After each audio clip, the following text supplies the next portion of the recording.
Rebonjour tout le monde et re-bienvenue à cette troisième édition des Rendez-vous d'Histoire de Québec. Mon nom est François Lafont, animateur et diffuseur officiel de l'événement pour cette année. Je suis historien, je suis également diffuseur sur la plateforme twitch.tv sous le pseudonyme Hellfrank, donc chaîne d'histoire et de jeux vidéo. Et j'aurai le plaisir d'animer les conférences pendant la totalité de l'événement du 13 au 16 août. On est présentement aujourd'hui donc au monastère des Augustines pour une autre conférence qui cette fois-ci va porter un peu plus sur le mobilier du monastère des Augustines. On a avec nous trois spécialistes qui vont venir nous parler du sujet. Alors, il s'agit d'Ariane Blanchette-Robitaille, Catherine Lévesque ainsi que Hélène Robitaille. Donc, Ariane Blanchette-Robitaille est titulaire de baccalauréat intégré en sciences historiques et études patrimoniales, ainsi que d'un diplôme d'études supérieures spécialisé en muséologie de l'Université Laval. Elle a collaboré à différents projets d'exposition en titre de consultante en muséologie et patrimoine. Impliquée dans le projet du monastère des Augustines depuis 2011, elle y travaille depuis janvier 2015 à titre de conservatrice. Catherine Lévesque, quant à elle, est titulaire d'un diplôme d'études collégiales en technique de muséologie et est en voie d'obtenir un baccalauréat intégré en sciences historiques et études patrimoniales, avec une spécialisation en ethnologie. Elle a débuté son premier mandat de technicienne en muséologie en 2011 pour le pôle culturel du monastère des Ursulines, ce qui lui a permis d'acquérir une bonne connaissance du patrimoine religieux québécois. Elle a travaillé ensuite pour le monastère Elle travaille pour le monastère des Augustines depuis 2015, où elle œuvre notamment à la documentation et à la mise en réserve des collections ainsi qu'à leur mise en valeur.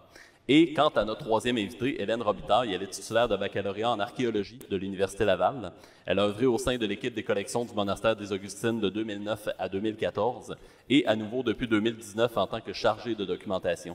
Sa passion à chercher l'humain derrière la culture matérielle l'a mené à faire de nombreuses incursions dans les instructives archives du monastère, pour lesquelles elle a également travaillé à la documentation de la collection audiovisuelle. Alors, sans plus attendre, je vais leur céder la parole. Merci, François. Donc, bonjour à tous. Merci d'être présents aujourd'hui pour cette conférence en mode virtuel. On vous avoue que c'est une première pour nous, donc on espère être à la hauteur de l'expérience. Je tiens d'abord à remercier les Rendez-vous d'Histoire de Québec de nous avoir fait une place dans leur programmation cette année, puis à toute l'équipe chargée de l'organisation de l'événement. L'équipe des Rendez-vous d'Histoire a encore une fois cette année réussi à offrir une présentation variée de conférences historiques, et ce, malgré toutes les difficultés et les défis liés au contexte actuel. Donc, on leur lève notre chapeau pour cette réussite. Donc, aujourd'hui, la conférence va se diviser en 3 temps. Je présenterai d'abord le contexte du projet de documentation qui a été mené par l'équipe des collections depuis les dernières années. Puis, Catherine va poursuivre avec les méthodes de documentation. Enfin, Hélène va présenter quelques faits saillants découverts lors de la recherche en archives. Donc, à nous trois, on espère un peu vous en faire connaître un peu plus sur notre métier. Comme François l'a mentionné, on va faire notre présentation. Ensuite, on vous invite à poser des questions en fait tout au long de la conférence, puis ça va nous faire plaisir de répondre et d'interagir avec vous par la suite. Donc, on se trouve aujourd'hui au monastère des Augustines. C'est un site patrimonial qui est classé, dans lequel on a le bonheur de travailler au quotidien. Depuis son ouverture au public en 2015, le monastère s'inscrit en continuité avec la mission de ses fondatrices, les Augustines. Pendant près de 4 siècles, les Augustines se sont dévouées aux soins des corps et des âmes, construisant les bases du système de santé actuel. Les Augustines sont arrivées en 1639 et ont occupé le site ici depuis 1644. Après avoir fondé l'Hôtel-Dieu de Québec, puis 11 autres monastères hôpitaux dans diverses régions du Québec, elles ont peu à peu cédé la gouvernance de leur établissement vers les années 1960, quand l'État québécois a pris en charge le système de santé et de services sociaux. Il y a une vingtaine d'années, devant le manque de relève puis le vieillissement de leurs effectifs, les Augustines ont commencé un petit peu à réfléchir à leur avenir. Puis surtout aussi au sort à réserver à leur patrimoine, autant matériel qu'immatériel. Elles étaient conscientes de la valeur de leur collection, de leurs archives, qui étaient dispersées dans les monastères hôpitaux, toujours actifs et ceux fermés également. Donc, elles ont décidé de regrouper avec un projet en un seul et même lieu tous les artefacts et documents qui, en fait, parlaient de leur histoire, racontaient leur histoire et leur mission. C'était dans le but, en fait, de les sauvegarder et de les rendre accessibles à la population. En continuité avec leur action sociale et spirituelle, elles souhaitaient faire de leur monastère fondateur, le monastère ici de l'Hôtel-Dieu de Québec, un lieu de mémoire habité où chacun pourrait y vivre une expérience de ressourcement en plein cœur du Vieux-Québec. Donc, pour réaliser ce projet qui était très ambitieux, elles ont créé une fiducie d'utilité sociale afin de recevoir le legs des Augustines, mais aussi de s'assurer en fait du respect des valeurs puis de la volonté des Augustines au fil du temps. Et la fiducie a à son tour mandaté un OBNL nommé le Monastère des Augustines pour planifier le projet et s'occuper des opérations. Donc, nous sommes des employés, en fait, du Monastère des Augustines en charge de la gestion, en fait, des collections. Donc, le lieu actuel est composé d'un musée, d'un hôtel, de salles locatives, d'un restaurant et d'une boutique et est animé par une programmation en culture et en santé globale. Depuis 2015, toute l'équipe des collections travaille activement au regroupement des collections qui viennent d'un peu partout au Québec. En plus d'être en charge de la mise en réserve de ces collections-là, on s'occupe également de la mise en valeur de la collection qui est estimée à près de 50 000 pièces. On doit également documenter ces collections-là qui constituent un patrimoine inestimable pour le Québec. C'est dans ce contexte-là qu'a pris naissance le projet de documentation de la collection de mobilier duquel on va vous parler aujourd'hui. C'est un projet qui a été rendu possible grâce au soutien financier du ministère de la Culture et des Communications du Québec. Donc, à la fin de l'année 2017, le ministère de la Culture a lancé un appel à projet qui visait la numérisation d'éléments patrimoniaux. Des éléments patrimoniaux, on en a plus de 50 000, comme je vous le disais, donc on avait réellement l'embarras du choix. Après de nombreuses réflexions et discussions, on a décidé de travailler sur le corpus de mobilier de collection qui provient de l'Hôtel-Dieu de Québec et de l'Hôpital général de Québec. Pourquoi? Mais parce qu'on sait qu'on a des pièces uniques et exceptionnelles dans les collections, mais on ne les connaissait pas bien. La documentation était fragmentaire. On avait vraiment très, très peu d'informations.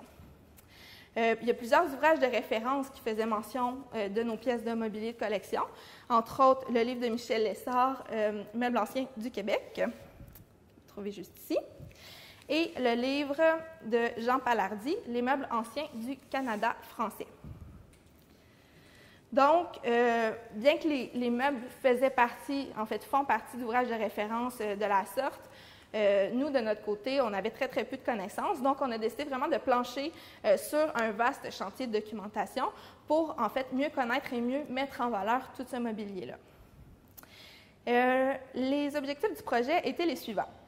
Documenter de manière approfondie 100 meubles de nos collections, 50 de l'Hôtel-Dieu de Québec et 50 de l'Hôpital général de Québec. Réaliser une recherche en archives afin d'en dégager des informations inédites, totalement nouvelles. Bénéficier de la consultation d'experts pour bonifier la documentation technique des pièces de mobilier. Puis enfin, le volet le plus important et le plus qui paraît le plus, en fait, c'était de publier les résultats des recherches sur le site du répertoire du patrimoine culturel du Québec.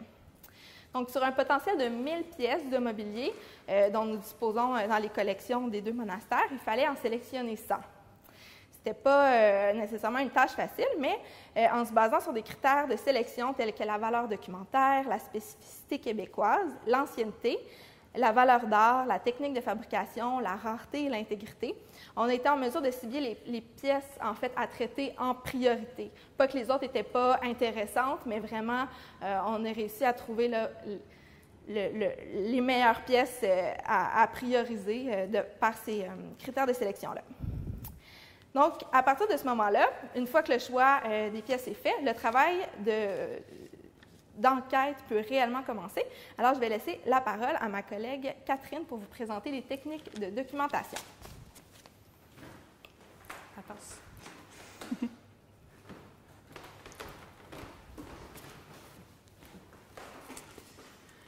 Alors, bonjour à tous. Comme Ariane vous l'a mentionné, moi, je vais vous parler un petit peu plus de la partie méthodologique du projet. Puis ensuite, vous allez avoir le dessert avec Hélène à la fin qui va vous parler des découvertes inédites en archives. Donc, dans le cadre de ce projet, il faudrait changer la diapositive, s'il vous plaît. Oui. Merci. Donc, dans le cadre de ce projet, la documentation des pièces de mobilier devait s'effectuer en 2 volets. Donc, on voulait premièrement essayer de produire une description physique de chacun des meubles, par exemple en identifiant les matériaux et les techniques de fabrication. Puis, si c'était possible, on voulait le situer dans son contexte historique d'origine, mais ce n'est pas toujours possible, on n'avait pas toujours assez d'informations. Il faut mentionner que c'est une portion de la collection pour laquelle il n'y avait pas vraiment de travail de documentation qui avait été fait préalablement. Donc, on partait un peu de zéro. Là. Notre base de données fournissait des informations qui étaient fragmentaires, voire inexistantes. Donc, c'est ça, c'est un travail de recherche qui partait pas mal de zéro, puis ça représentait un réel travail de détective. Et puis, comme tout bon détective, on devait commencer par une description du suspect. Donc, pour chacun des meubles, on devait prendre des photographies, des photos de face, de dos, des côtés, des vues intérieures, des gros plans, vraiment tout ce qui pouvait être utile pour nos recherches ultérieures. On mesurait aussi le meuble hors tout, donc les dimensions externes de la pièce de mobilier. Et puis, on prenait aussi des notes sur les caractéristiques physiques évidentes du meuble. Donc, évidemment, on lui donnait un nom. Est-ce que c'est un fauteuil, une table ou bien une armoire? On essayait aussi d'identifier les matériaux, le type d'essence de bois là, qui avait pu être utilisé, ainsi que le type de quincaillerie. Et puis, c'est vraiment cet examen visuel-là qui nous donnait les premiers indices pour connaître l'histoire du meuble. Si on prend un premier exemple, par exemple, ici, on a une petite table. Donc, on commence avec le meuble réel qu'on a devant nous et puis on l'observe à la recherche d'indices. Qu'est-ce qu'on peut soutirer comme information juste en regardant le meuble de manière détaillée? Donc, pour cette petite table-là, on peut dire que le piétement est galbé, que le bas de la ceinture est chantourné, que la quincaillerie est en laiton et est aussi en forme de feuillage, que le bord du plateau est chantourné et mouluré, et puis aussi qu'il y a des sculptures sur le galbe des pattes et au bas des pieds. Si on s'approche de plus près, on peut remarquer que l'assemblage des pattes est à tenon mortaise chevillé. Et puis ça, ce que ça veut dire, la petite flèche que vous voyez, ça pointe la cheville. Ce que ça veut dire, c'est que les deux pièces de bois à assembler ont été travaillées de manière à pouvoir s'emboîter l'une dans l'autre. Et puis ensuite, il y a une cheville de bois qui est insérée afin de solidifier l'assemblage. Et puis, c'est un détail qui nous aide à dater le meuble parce que de nos jours encore, il y a des assemblages à tenon mortaise, mais ils sont plutôt encollés plutôt qu'être chevillés. Donc, ça nous indiquait que la table était quand même ancienne. Et puis, on pouvait aussi observer que le tiroir était assemblé à queue d'aronde. Les queues d'aronde, vous le voyez sur la présentation, en fait, c'est que des petits tenons en forme de trapèze qui sont sur le côté du tiroir vont venir s'emboîter dans les trous correspondants qui sont sur la façade du tiroir. Puis ça, encore une fois, c'est un détail qui nous aide à situer le meuble dans le temps parce que plus les tenons sont anciens, plus ils sont grossiers parce qu'ils ont été taillés à la main et puis moins ils sont nombreux aussi sur un seul côté. Alors que les tenons qui sont plus modernes ont été faits de manière industrielle, donc sont plus réguliers, plus petits, plus nombreux. Mais là, plus on examine la table et plus d'autres questions font surface. Si on regarde le bas des pattes, on remarque des petits trous qu'on arrivait difficilement à s'expliquer là, à prime abord. Puis on trouvait ça aussi curieux que les éléments sculptés n'aillent pas jusqu'au sol puis qu'ils s'arrêtent aussi haut là, sur la patte. Il y avait un autre élément qui était suspect aussi, c'était le plateau. Je ne sais pas si vous allez arriver à bien voir sur la diffusion, mais ça faudrait changer de diapo, s'il vous plaît. Merci. Donc, si on regarde, on se rend compte que c'est ça, on a l'impression que c'est un plateau qui est rectangulaire et puis qui est encadré par un cadre avec des angles à 45 degrés. Je ne sais pas pourquoi les diapos ne fonctionnent pas. OK. Parfait. Donc, vous voyez des angles à 45 degrés. Par contre, si on observe le grain du bois, et puis sa coloration, on se rend compte qu'il y a quelque chose qui cloche. Parce que les démarcations de couleurs ne semblent pas tout à fait logiques là, avec le plateau central que vous voyez avec la couleur rouge. Comme ça ici. Ça, c'est la coloration du bois. Et puis pour valider notre hypothèse que c'était un peu louche, on est allé vérifier en dessous du plateau. Et puis, les angles à 45 degrés sont visibles seulement sur le dessus et pas en dessous. Donc ça nous indique vraiment que c'est une illusion d'optique. La personne qui a fabriqué le plateau voulait créer l'illusion que c'était un travail vraiment d'ébéniste, alors que réellement, c'est un plateau qui est seulement composé de 3 planches qui sont assemblées champ sur champ. Une fois que la description physique du meuble est réalisée et qu'on a atteint les limites de l'observation physique, on peut pousser l'enquête un petit peu plus loin à l'aide de la recherche documentaire. Pour ça, on a beaucoup de ressources à notre disposition, entre autres, évidemment, Internet. On peut, entre autres, aller vérifier pour des meubles similaires dans d'autres collections muséales. Comme Marianne vous le mentionnait aussi, on a des livres de référence spécialisés qui nous ont été très, très utiles. Et puis, Hélène vous l'expliquera bientôt, on avait la chance d'avoir accès aux archives de la communauté. Puis ça, c'était vraiment une mine d'or d'informations si on prend le temps de fouiller un peu, parce qu'on n'a pas ça tout cuit dans le bec dans les archives, habituellement. Et puis, c'est vraiment la consultation de ces diverses sources-là qui nous permet souvent de dater le meuble, d'avoir une tâche de datation plus ou moins précise. Et quand on est chanceux, on peut vraiment relier le meuble à un événement précis, à une personne ou à un usage de plus en plus précis. Si on revient à notre fameuse table, c'est en cherchant des comparatifs sur Internet qu'on a résolu notre premier mystère, le mystère des pattes. On a trouvé une table au style similaire et puis on se rend compte qu'elle a des petits ornements métalliques là, qui protègent le bout des pattes, probablement pour le frottement avec le sol et puis pour probablement les dégâts d'eau, des choses comme ça. Donc notre table, à nous, on en avait probablement au début et puis ils ont été retirés, ce qui aurait laissé ces fameux petits trous qu'on trouvait si mystérieux. Et le mystère du plateau, lui, a pu être résolu avec la consultation d'un des ouvrages spécialisés dont on vous parlait tantôt. C'est dans le livre Les meubles anciens du Canada français de Jean Palardy, qui a été publié en 1963. Cette table-là en fait partie, comme vous voyez à l'écran, et puis la description qu'on y retrouve, accompagnée de la photographie. 18e siècle, table à pied galbé, dont la ceinture chantournée est aussi galbée. Table française et élégante, tout à fait de style Louis XV. Les poignées et l'entrée de tiroirs sont des cuivres d'époque. La couleur imite le marbre. Le jambage des pieds est orné d'une rose. Donc, c'est vraiment grâce à cet ouvrage qu'on sait que la table, à l'origine, avait un plateau rectangulaire, pas du tout le plateau qu'on voit sur la table aujourd'hui. Puis non seulement le plateau a changé, mais le faux fini à l'époque était faux fini marbre. Donc, on peut vraiment conclure que le meuble a été décapé depuis 1963 et puis que quelqu'un a changé le plateau, probablement qui était trop usé ou quelque chose du genre. Donc voilà pour la petite table. On peut conclure là, que c'est une enquête qui a été quand même fructueuse. Puis je vais laisser la parole maintenant à ma collègue Hélène qui va vous parler d'autres enquêtes réussies grâce à ses recherches minutieuses en archives. Voilà.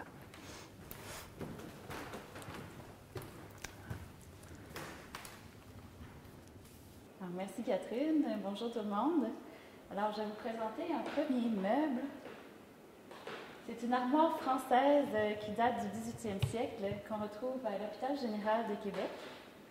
Alors, avec cette armoire-là, j'avais une petite note qui disait que cette armoire-là appartenait à un certain monsieur Louis Parent, bourgeois de la ville de Québec. Alors, c'était avec ça que j'ai commencé. On a commencé nos recherches en archives. Et dans les archives de l'Hôpital général, on a trouvé une entente notariée entre Louis Parent et Suzanne Blanchon, qui était son épouse, et les religieuses augustines de l'Hôpital général, signée le 13 juillet 1772, à l'occasion de leur entrée comme pensionnaire chez les augustines de l'Hôpital général. Parce qu'on sait que l'Hôpital général occupe les fonctions de CHSLD, mais c'était aussi le cas à cette époque-là. Alors, Louis Parent est arrivé comme pensionnaire chez les Augustines à 79 ans et Suzanne Blanchon à 68 ans. On apprend aussi que leur raison là, de cette décision, c'était que la santé de Mme Blanchon se détériore. Elle souffre de tremblements considérables qui l'empêchent de travailler au magasin familial et de faire ses tâches domestiques à la maison. On apprend aussi que le couple Parent vit des difficultés financières à cette époque-là, surtout à cause à la conquête en 1759. Leur maison a été complètement rasée par les bombardements. Alors, ils ont décidé de reconstruire leur maison, mais à grands frais, et ils ne se sont jamais vraiment remis tout à fait de cette dépense considérable-là. Et aussi, on apprend dans ce document-là, qui est vraiment riche en informations, qu'il n'y avait personne pour subvenir à leurs besoins. Leur fille est justement religieuse chez les Augustines de l'hôpital général et leur fils est parti s'installer en France. Alors, le couple parent décide de vendre leur maison et la majorité de leurs biens et offre 5 000 livres de l'époque aux Augustines pour prendre soin d'eux jusqu'à leur décès. Ils apportent avec eux certains biens dont ils auront usage et dont la propriété sera cédée aux Augustines à leur décès. On a la liste de ces objets-là. J'aurais besoin de changer la diapo, s'il vous plaît. Et dans cette liste-là, on voit justement une grande armoire de bois des îles, qui serait cette armoire-là. Et dans le document, qui est super intéressant vraiment, on apprend aussi ce que les Augustines s'engagent à offrir aux couples parents en contrepartie. Alors, je vais vous le citer. Les loger à l'hôpital général pour le reste de leur jour, leur fournir les soins, les nourrir, chauffer, éclairer, leur fournir le matin le thé, café ou chocolat au choix. Au menu, il y aura un bouilli le midi, un rôti et salade de saison au souper, avec du vin à leur repas. Les religieuses leur fourniront aussi une calèche l'été et une carriole l'hiver pour aller et venir en ville ou autre petite promenade peu éloignée. Alors, vous voyez qu'ils étaient quand même bien traités chez les Augustines et que les conditions d'hébergement par rapport à maintenant ont un peu changé. Un détail qui m'a toutefois choquée et attristée, c'est que dans ce document, on y mentionne aussi la présence d'une domestique amenée avec le couple parent, qui est dans le texte appelée négresse, et que les services et la propriété de cette personne sera cédée aux Augustines à leur décès. Et en fouillant un peu plus sur Internet, dans les recensements de la Ville de Québec, j'ai trouvé qu'en 1744, il y avait effectivement une domestique nommée encore négresse qui s'appelait Suzanne, qui avait 29 ans et qui occupait le domicile des parents à cette époque-là. Alors, il s'agit probablement de la même personne. En continuant les recherches dans les archives, nous avons trouvé également les mentions du décès de Suzanne Blanchon et de Louis Parent dans le registre de la paroisse de Notre-Dame-des-Anges. Alors, M. Parent est décédé en 1777 et Mme Blanchon en 1772, qui est en fait vraiment l'année de son entrée. Les annales de la communauté parlent aussi de l'arrivée et du décès de M. Parent et Mme Blanchon. Et pour ceux qui connaissent moins, qui sont moins familiers, les annales, c'est vraiment le récit des événements importants de la communauté, rédigés par les religieuses à chaque année. Et ici, on a la transcription du document original de 1772. Aux archives, on a aussi accès aux fiches des religieuses. Alors, chaque religieuse a une fiche avec quelques informations importantes, intéressantes, comme des dates ou d'autres petits détails. Alors, on a ici la fiche de la fille de M. Parent et de Mme Blanchon. On apprend qu'elle s'appelait Louise-Madeleine Parent et qu'elle avait pris le nom de Saint-Charles comme nom de religion. Elle est entrée en 1746 et est décédée en 1810, après 62 années comme religieuse. On apprend aussi que ses parents ont payé 3 000 livres en dot et qu'ils ont attendu 4 ans avant d'accéder à sa demande qu'elle devienne religieuse. Alors peut-être qu'ils la trouvaient un peu trop jeune à l'époque. On sait qu'elle est entrée à 17 ans. Alors ça veut dire qu'elle a commencé à demander à rentrer en religion à 13 ans. Alors c'est effectivement un peu jeune. Alors tous ces renseignements et ces documents-là ne concernent pas nécessairement l'armoire, mais sont extrêmement intéressants pour reconstituer le contexte historique et humain et affectif aussi de l'objet et de lui donner vie. Alors, on peut un peu extrapoler aussi en pensant que Louis Parent, qui était marchand, a dû acheter cette armoire-là quand il était un peu plus à l'aise financièrement. Il l'a fait venir de France, peut-être par l'entremise de son fils qui faisait de nombreux voyages d'affaires en France et qui a fini par s'installer là-bas. C'était vraiment un meuble très soigné, très prestigieux. Alors, il trônait sûrement dans une pièce de la maison qui était vraiment bien choisie.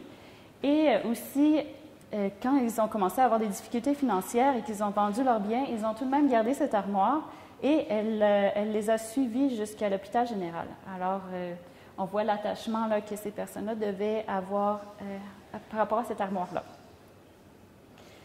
Et dans les archives, nous avons aussi trouvé une photo ancienne qui date de 1931 où on voit l'armoire en contexte d'utilisation. Alors ça, c'est très intéressant et on voit aussi que l'armoire semble un peu plus foncée, alors probablement qu'elle a été décapée entre 1931 et aujourd'hui. Le deuxième meuble que je vous présente est un buffet du 18e siècle qui se trouve à l'Hôtel-Dieu de Québec. Alors, comme renseignement sur cet objet-là, j'avais des informations dans l'ancien catalogue qui disait que ce buffet a servi de table d'hôtel durant le siège de Québec en 1759, ainsi que durant l'invasion américaine de 1775. La messe fut célébrée dans une des chambres des voûtes. Une religieuse hospitalière y eut son service funèbre. Et à l'intérieur d'une porte, on a trouvé aussi une petite note collée, manuscrite, qui dit « Messe célébrée sur ce buffet au temps du siège de Québec en 1775 ». Alors, on part avec ces informations-là qu'il faut valider avec les archives. On a lu dans les annales, on a lu toutes sortes de choses très intéressantes sur ces événements-là par rapport à comment les Augustines les ont vécus, mais on n'a pas trouvé de mention spécifique que les messes étaient célébrées à cette époque-là dans les voûtes. Mais on est tombé finalement sur une lettre circulaire de 1776 qui parle du décès d'une religieuse. Et je vous la lis. Oh, s'il vous plaît, je vais changer de diapo. Mère Ursule Cherigny de Sainte-Véronique, religieuse de cœur, décédée 28 mars 1776, âgée de 53 ans et de profession 27. Le service de son enterrement a été chanté sous la voûte qui donne sur le jardin parce que c'était pendant le siège des Américains et qu'on disait là la messe afin d'être moins exposé à leurs bombes et boulets. Et effectivement, quand on examine le meuble plus en détail, on voit que sur le dessus du plateau, il y a un petit carré qui a été découpé. Vous allez mieux le voir sur la prochaine photo. Alors, le carré est ici. C'est vraiment situé à l'avant du meuble et au milieu. Et la dimension vraiment d'une pierre d'autel typique. Alors, on sait qu'à cette époque-là, la messe devait absolument être célébrée sur un autel consacré. Mais en l'absence d'un autel, la messe pouvait aussi être célébrée sur une pierre d'autel qui a été consacrée par un évêque selon un rituel précis. Alors, l'examen des archives, l'examen du meuble permettent de confirmer qu'effectivement, probablement, ce meuble a servi d'autel dans les voûtes pendant les bombardements de 1775-76. Le prochain objet est un banc qui date du 18e siècle, qu'on trouve à l'hôpital général. Avec ce banc, on avait une petite note qui disait que c'est le banc sur lequel chaque religieuse signait la formule de ses vœux.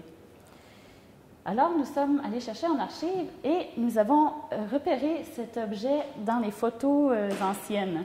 Et ça, c'est vraiment intéressant, les photos anciennes, parce qu'on peut vraiment voir l'objet dans son contexte d'utilisation.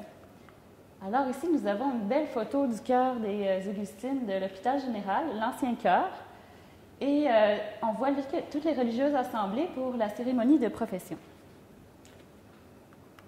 Alors, où est le banc? Il est juste ici, en face des religieuses. Alors, les religieuses sont agenouillées devant le banc et signent leurs vœux vraiment sur le banc. Et ces vœux-là, c'était vraiment à l'occasion du... on peut dire, le renoncement du monde laïque pour embrasser vraiment la religion. Alors, c'est une cérémonie vraiment très importante. Cet objet, c'est une stalle religieuse. Ce serait la stalle de la mère assistante ou la mère supérieure. Alors, c'est une stalle qui date du 18e siècle et qu'on trouve à l'hôpital général. Et nous l'avons trouvée sur une photo de 1930, ici encore dans l'ancien chœur des religieuses. Alors, où sont les stalles? Elles sont ici à l'arrière. Alors, à gauche, nous avons la supérieure et l'assistante à droite. Et nous les retrouvons aussi sur une photo de 1950 où on voit les religieuses assemblées. Et les stalles sont ici avec la mère, justement, la mère supérieure et la mère assistante. Le prochain objet est un bureau du milieu du 18e siècle et de style Louis XV qui se trouve à l'Hôtel-Dieu de Québec. Et ici, nous avons une belle photo des années 1945 qui se trouve dans la salle commune du noviciat. Alors, on voit un groupe de novices assises autour de la table avec leur panier à ouvrage qui reçoivent l'enseignement de la maîtresse des novices. Et on voit que la table, en fait, est le bureau dont je vous ai parlé tout à l'heure et qu'on voit ici dans le coin. Alors, on voit que c'est bien le même par la forme, la courbure des tiroirs. C'est vraiment la même chose. Mais on peut constater que sur la photo, le meuble est plus foncé. Alors, il a été décapé entre 1945 et maintenant. Et on pourra distinguer aussi quelques entrées de serrure qui ont été perdues ou enlevées entre-temps aussi. Et maintenant, le dernier objet, c'est un fauteuil de style Louis XIII qui se trouve à l'hôpital général. Ce fauteuil est actuellement dans l'église et sert aux prêtres lors des messes quotidiennes. Et nous avons trouvé une très belle photo de cet objet en utilisation. En 1984, le pape Jean-Paul II était de passage à Québec et a fait une célébration eucharistique en plein air à l'Université Laval. Et des meubles et objets de l'hôpital général ont été réquisitionnés pour servir lors de cet événement. Alors, on voit le pape assis dans le fauteuil en question. Et merci beaucoup. Je vais maintenant passer la parole à Ariane, ma collègue.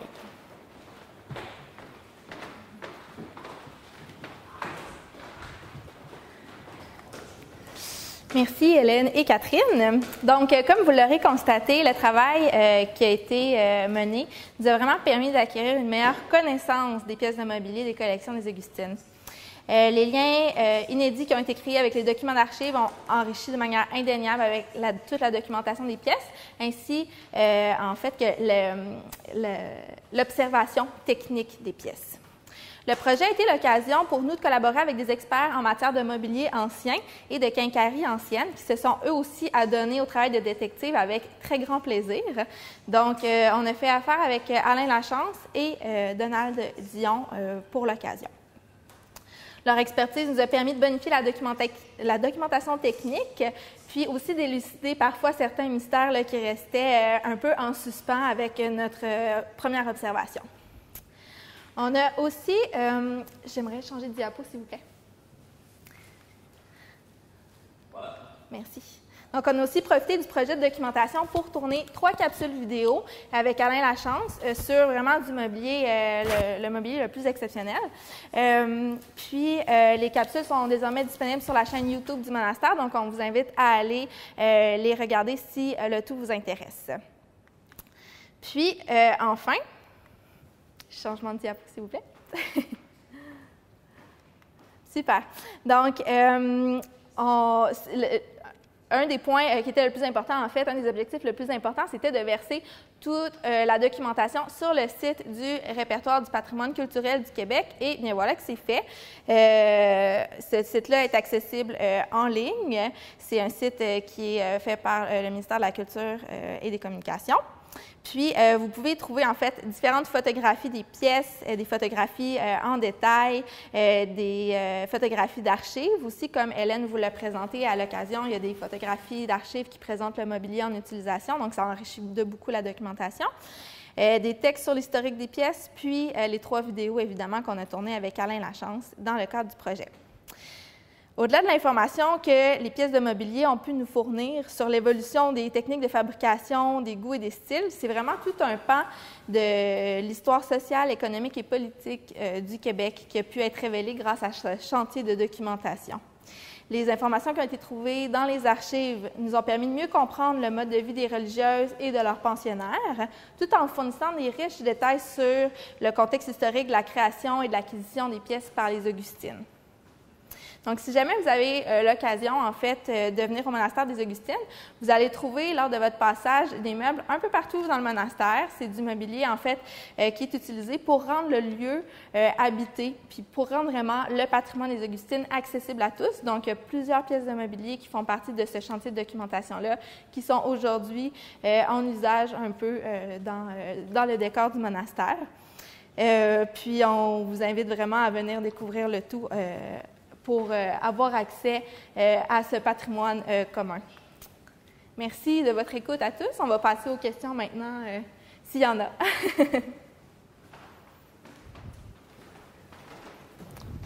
Donc oui, effectivement, les gens du chat, si jamais vous avez des questions à poser justement à nos 3 conférencières, on vous invite à le faire dès maintenant.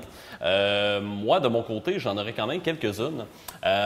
On parle de combien de pièces au total dans la collection du mobilier des Augustines, puis elles proviennent de quelle époque, généralement?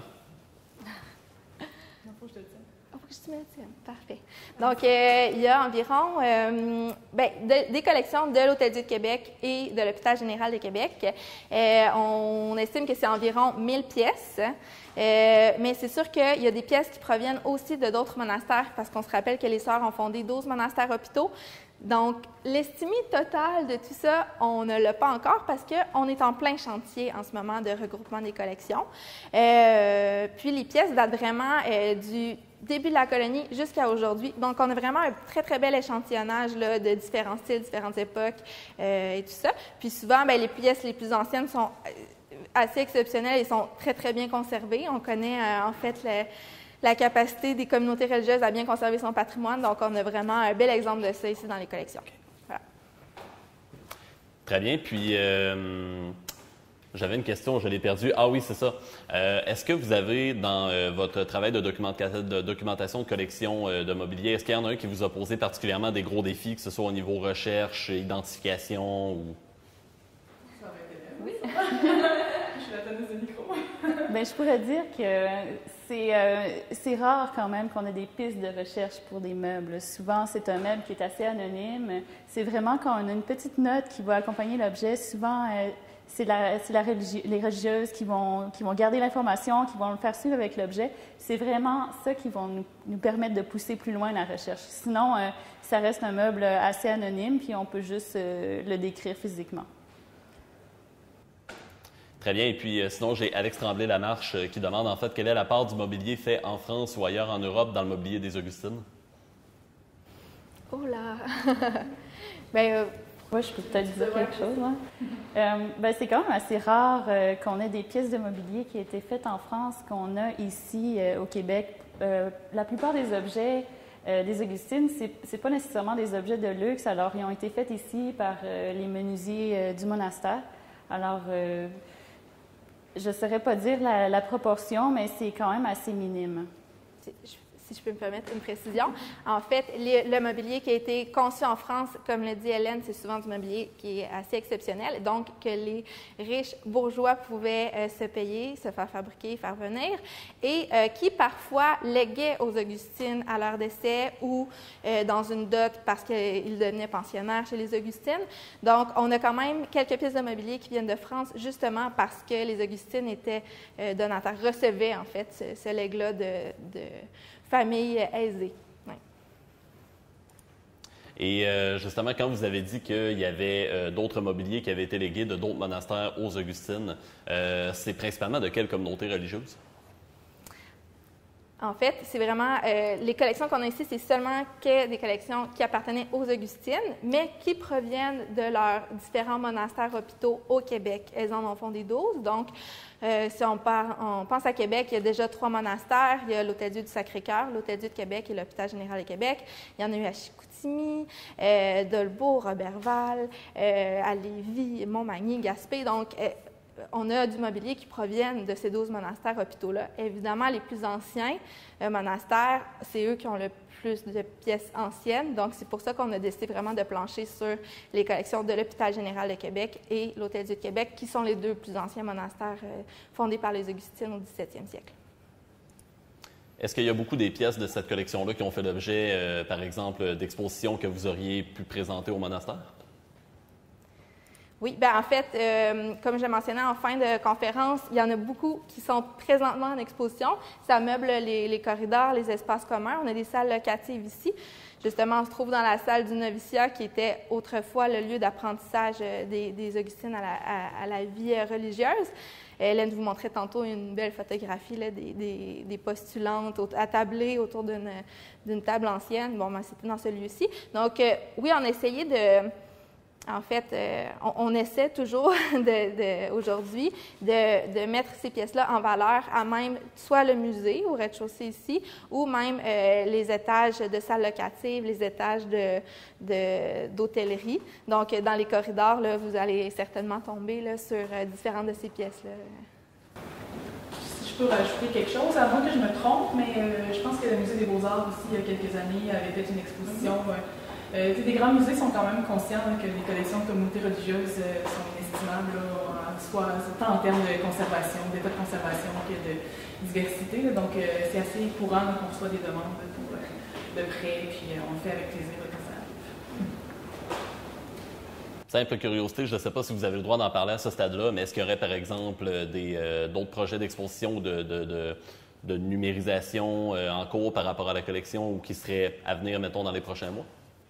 Oui, on en a plusieurs. En fait, on mène souvent de front là, plusieurs projets de documentation. Donc là, entre autres, justement, en ce moment, Hélène travaille sur la documentation du patrimoine religieux qui est lié aux lieux de culte classés qui appartiennent aux Augustines. Donc, c'est tout ce qui a été utilisé pour l'Église, la sacristie et le chœur des religieuses ici à l'Hôtel-Dieu de Québec, à l'Hôpital général, puis aussi à l'Oratoire Saint-Joseph, qui est en fait l'église du monastère de l'Hôtel-Dieu de Chicoutimi. Donc, on a 3 lieux de culte qui sont classés, pour lesquels on est en train de faire un inventaire, une documentation, et tous les résultats vont également se retrouver sur le site du répertoire du patrimoine culturel du Québec. Puis, on entame aussi un projet de documentation de nos œuvres sur papier et peinture. Mais au fur et à mesure, en fait, du regroupement, c'est sûr que la documentation, c'est toujours un petit peu la cerise sur le sundae. Nous, on essaie de simplement, au départ, ramener toutes les collections en un seul et même lieu. Puis lorsqu'on a le temps, ou des subventions, ou des projets qui s'y prêtent, bien évidemment, on en profite pour documenter. On a une question dans le chat sur Facebook de Christine Jacques qui demande « Est-ce que les Augustines ont fait l'acquisition de mobilier chez les pères trappistes de Mistassini lors de la vente de leur monastère dans les années 80? » Pas à ma connaissance. Pas à ma connaissance non plus, non. Les Augustines avaient déjà des ensembles conventuels très, très grands. Donc, c'est assez rare que... Bien, des fois, il y avait des échanges possibles entre communautés religieuses, mais souvent, ce qu'on regroupe ici, c'est vraiment de ce que les Augustines conservaient elles-mêmes, là, à moins qu'on ait justement une note comme de quoi ça venait d'une autre communauté, mais vraiment, c'est très, très, très rare, là. À moins qu'il s'agisse de cadeaux, des fois, ou des choses comme ça. Très bien, merci. Sinon, oui. Oui. On a beaucoup de dons là, quand même, surtout dans les années 60, là, des pièces de mobilier quand même assez anciennes, que quand on se met à faire de la recherche, on se rend compte que c'est un cadeau qui nous a été offert par la famille d'une religieuse ou quelque chose comme ça. Donc, des fois, on n'est pas capable de retracer vraiment jusqu'au 18e siècle l'histoire de la pièce, mais ça nous a été offert et on en prend soin maintenant. Très bien, merci pour la réponse. Sinon, autre question dans le chat, est-ce que vous avez eu à étudier des pièces en fragments ou en mauvais état pour trouver la pièce originale d'un meuble? On a fait une sélection, comme Ariane vous disait aussi au début. Là, on a quand même, on ne sait pas le nombre exact de pièces de mobilier qu'on a, mais on a quand même sélectionné une centaine. Là. Donc, évidemment, on a essayé de ne pas prendre celles qui étaient trop en mauvais état. Ça faisait partie de nos critères de sélection. Donc, tous ceux qui avaient besoin d'être restaurés, pour l'instant, on ne les a pas touchés. Peut-être dans un autre projet, sait-on jamais. C'est quelque chose. Puis si je peux encore ajouter, c'est le mobilier qui est conservé par les Augustines est vraiment dans un état exceptionnel, là, même si ça date des débuts de la colonie jusqu'à aujourd'hui. C'est très, très rare, les choses qui sont fragmentaires, qui arrivent à nous. Les sœurs s'en sont départies avant, bien souvent. Donc, vraiment, on a tout ce qu'on a, c'est très, très, très bien conservé. Donc, c'est pas arrivé pour le projet. Par contre, ça a quand même souvent été modifié. Ça, on n'en a pas parlé beaucoup, là, mais les sœurs étaient adeptes de la réutilisation et tout ça. Donc, on a souvent des tables dont le dessus a été changé. Quand on faisait venir des experts justement en mobilier, on se rendait compte que le piétement était 17e, mais que toute la partie supérieure était 19e, puis que c'était vraiment pour une optique de réutilisation. Donc, c'est le genre de choses qui peut arriver. Puis, comme on a mentionné dans la présentation, il y a beaucoup de pièces qui ont été décapées là, après les années 60. En fait, on a très peu de pièces avec le revêtement d'origine, à moins que je me trompe, là, mais on n'en a pas tant que ça. Là. Donc, ça fait partie des transformations qu'ils ont eues, mais ils ont conservé beaucoup. Donc, somme toute, peu de travail de restauration, mais vraiment comme plus de modifications, finalement. Oui, exactement.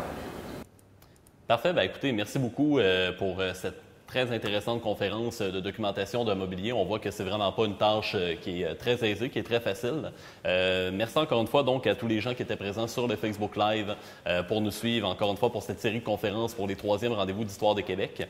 Donc pour ceux et celles qui sont arrivés en cours de conférence, je tiens à mentionner qu'elles vont tous être disponibles en différé sur Facebook Live et éventuellement aussi sur YouTube. Mon nom est François Lafont, animateur, diffuseur officiel pour les rendez-vous d'Histoire de Québec et aussi streamer sur la plateforme twitch.tv, historien gamer sur le pseudonyme L. Frank. Et on se retrouve pour la prochaine conférence qui aura lieu à 17h30 avec Myriam Lévesque et où on se déplacera justement dans les communautés Innu de la Côte-Nord. Donc, merci à tous ceux et celles qui ont été présents encore une fois et on se retrouve à tout à l'heure encore une fois sur la page Facebook des Rendez-vous d'Histoire de Québec.